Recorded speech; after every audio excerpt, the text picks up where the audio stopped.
வெற்றிமாறனின் ஆஸ்தான இசையமைப்பாளர் G we Prakash தான். பொல்லாதவன் படத்திலிருந்தே இந்த கூட்டணி தொடர்கிறது.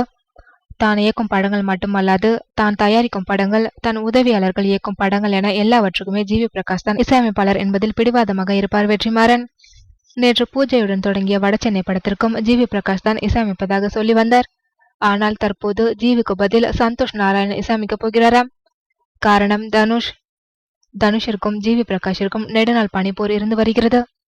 3 படத்திற்காக ஜி வி பிரகாஷை கமிட் செய்துவிட்டு பின்னர் அனிருத்தை அறிமுகப்படுத்தி ஜிவிக்கு போட்டியாகவே வளர்த்து விட்டவர் தனுஷ்.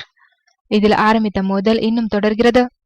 சமீபத்தில் வெளியான எனக்கு இன்னொரு பேர் இருக்க படத்தில் கூட தனுஷை அதிகம் கிண்டல் பண்ணியிருந்தார் ஜி வி பிரகாஷ் என்பது குறிப்பிடத்தக்கது.